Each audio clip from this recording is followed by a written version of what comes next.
Hello, the purpose of this video is to share the information from our elementary family math night on November 9th. We understand that family schedules get busy and not everyone can attend an evening meeting. However, we wanted to ensure you had access to the information from that event.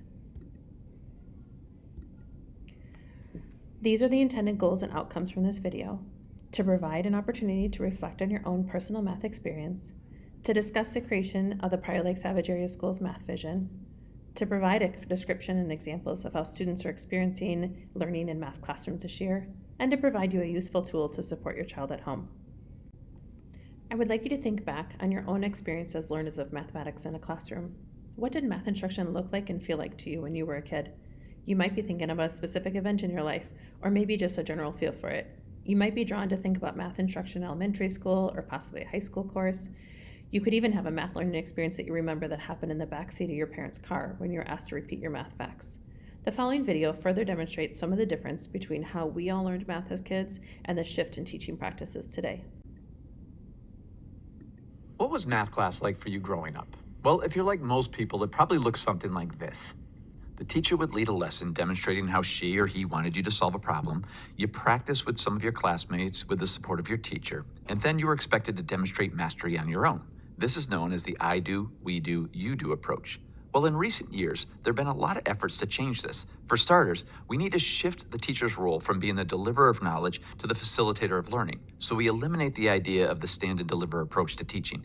Then we flip the order around and put the students front and center in the learning. With this approach, we start with the problem and allow each student to make sense of it for themselves. Then students work collaboratively to solve the problem using methods that make sense to them, all the while sharing and revising their thinking. Finally, we come in and synthesize the learning based on what students have done. We facilitate conversations among students and support them in connecting their individual thinking to their peers. We can visualize this in 3 key steps. First, there's the launch, where students are introduced to the problem and work to make sense of it. Then there's the release, where students go off to work on the problem using strategies that make sense to them.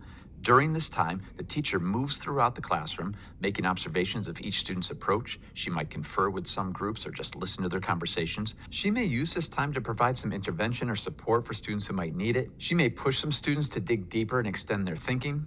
Most importantly, she's identifying the key information that needs to come up during the whole group discussion at the end of the lesson. Finally, there's the return, where the class comes back together to share their thinking while the teacher facilitates the discussion. And because she paid such careful attention while the students were working, she's able to select specific students to share their ideas and support their classmates in finding connections between their strategies and move everyone's thinking forward. When teachers have a clear sense of the ideas they want to develop and they strategically select student work to bring to the discussions, then the teacher's agenda is fueled by student thinking and understanding. The difference is, with this approach, the students hold the authority because their ideas take center stage and not the teachers. This shift in dynamic creates classroom cultures that truly value student thinking and agency in mathematics. Interesting to consider the previous video and how it connects to what we want for our children now. At the information night, families were asked to respond to the following prompt. When considering the essential skills for the current and future workforce, what specific abilities would you prioritize for your child to learn? The list here came from the audience members that night, but maybe your ideas would be the same, or maybe you could add new words to our list. We hear about the skill gaps, the gap between the skills needed to succeed in the professional world and the skills with which young professionals leave college.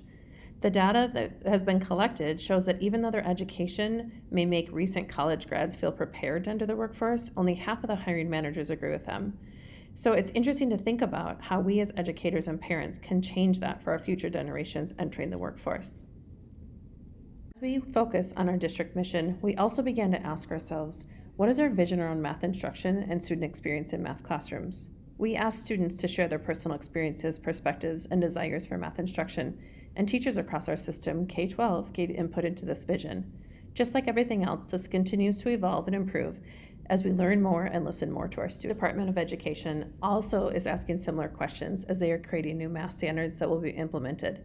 Although the standards themselves are still in the review process, we know that these standards for mathematical practices will be evident in every grade, kindergarten through 12th grade.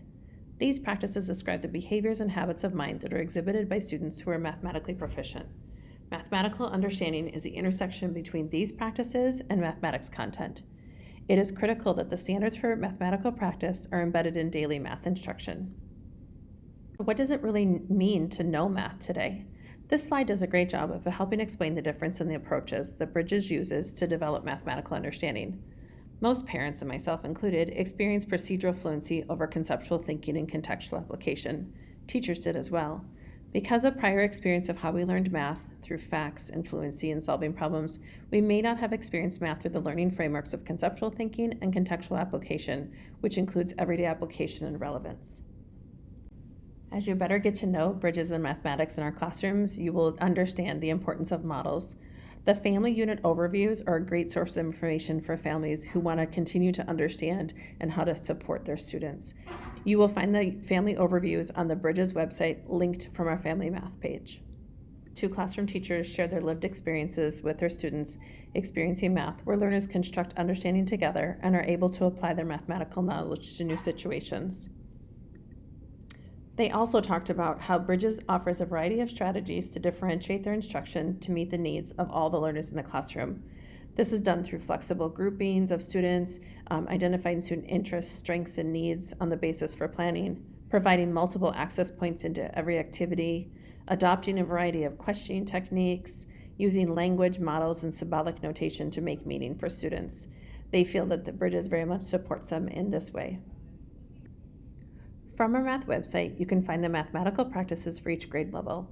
It will help you as parents understand what is being expected of students. The math practices are always being developed though, because we want children or students to think and talk and write and work like mathematicians. Learning, practicing, and developing those skills is imperative. The math practices are not a list of discrete skills that are just covered.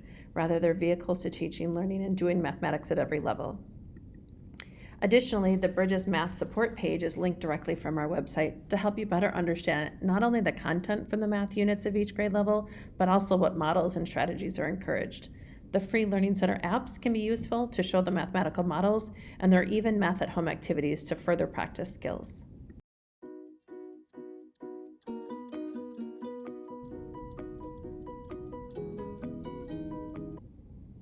I'm going to give you a phrase. I want you to repeat that phrase and then fill in the blank with one word. Math is. And you just say math is. Oh, okay, yeah. Math is. Yeah, what is math? Math? Can I get a second to think? Oh man.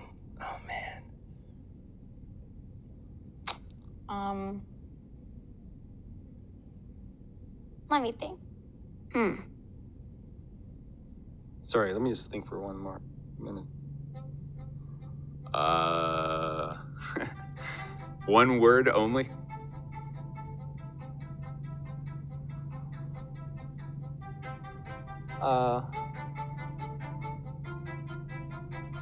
Okay. Math is powerful. Math is thinking. Math is reasoning. Math is explaining. Math is problem solving. Math is problem solving. Math is curious.